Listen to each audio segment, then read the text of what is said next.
Hi, ഇന്ന് നമുക്ക് കുടുക്കയിലൊരു നല്ല പെർഫെക്റ്റ് നെയ്ച്ചോറ് തയ്യാറാക്കിയെടുത്താലോ. എൻ്റെ ഉമ്മയൊക്കെ ചെയ്യുന്നത് സൂപ്പർ പണിയാട്ടോ.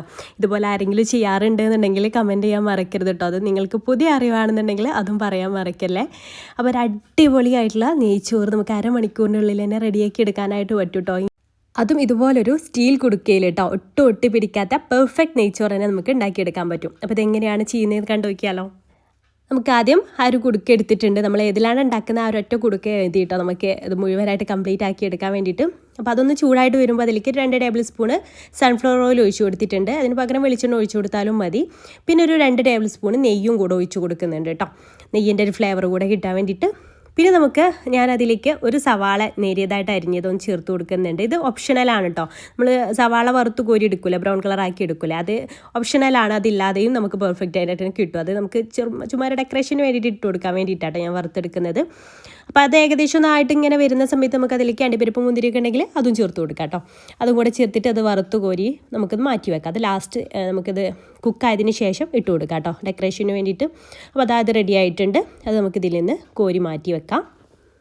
സ്റ്റീലിൻ്റെ കുടുക്ക ആയതുകൊണ്ട് തന്നെ ചെറിയ തീയിലിട്ട് കൊടുക്കാൻ ശ്രദ്ധിക്കട്ടെ, അല്ലെങ്കിൽ ഓവറായിട്ട് ചൂടായി പോകും. ഇനി അതിലേക്ക് 5 ഏലക്കായ, 5 ഗ്രാമ്പു, 2 പീസ് പട്ടയും കൂടെ ചേർത്ത് കൊടുക്കുന്നുണ്ട് കേട്ടോ. പിന്നെ അതിലേക്ക് ഒരു സവാളയുടെ പകുതി കൂടെ ചേർത്തിട്ടുണ്ട്. ആ സവാളയുടെ ഒരു ഫ്ലേവർ കൂടെ നമ്മുടെ ഒരു നെയ്ച്ചോറിന് കിട്ടാൻ വേണ്ടിയിട്ടാട്ടോ. ഇത് നമുക്ക് വറുത്തെടുക്കൊന്നും വേണ്ട, ജസ്റ്റ് ഒന്ന് വഴന്ന് കിട്ടിയാൽ മതി, ജസ്റ്റ് ഒന്ന് വാടി കിട്ടിയാൽ മതി ആ ഒരു സവാളയൊക്കെ. അപ്പോൾ അതാ ജസ്റ്റ് ഒന്നായിട്ട് കളറും ചേഞ്ച് ആവേണ്ട. അപ്പോൾ നമ്മുടെ ആ ഒരു നെയ്ച്ചോറിൻ്റെ കളർ ചേഞ്ച് ആവും കേട്ടോ, സവാള ഓവറായിട്ട് ബ്രൗൺ കളർ ആയാൽ. ഇനി അതിലേക്ക് വെള്ളം ചേർത്ത് കൊടുക്കാം. നമ്മൾ എത്രയാണോ അരി എടുക്കുന്നത് അതിൻ്റെ ഇരട്ടി വെള്ളം കേട്ടോ ഞാൻ ചേർത്ത് കൊടുത്തിട്ടുള്ളത്. അരി വറുത്തെടുക്കുന്നൊന്നുമില്ല.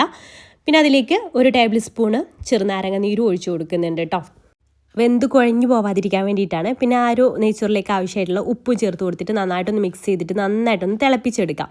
അപ്പം ഞാനിവിടെ 2 കപ്പ് അരിയാട്ടോ എടുത്തിട്ടുള്ളത്. അതിലേക്ക് 4 കപ്പ് വെള്ളമാണ് ചേർത്ത് കൊടുത്തിട്ടുള്ളത്, ഇരട്ടി വെള്ളമാട്ടോ എടുത്തിട്ടുള്ളത്.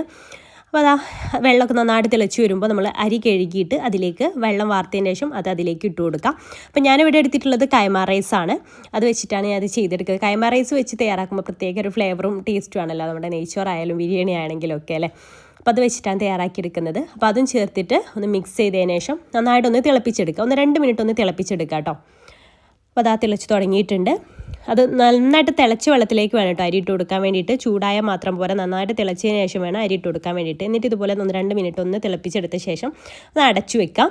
അടച്ചു വെച്ചതിന് ശേഷം ഇതുപോലെ റൈസ് കുക്കറിലേക്ക് അങ്ങ് ഇറക്കി വെക്കുക കേട്ടോ. റൈസ് കുക്കറിലാണ് നമ്മൾ ഈ ഒരു നെയ്ച്ചോറ് റെഡിയാക്കി എടുക്കുന്നത്.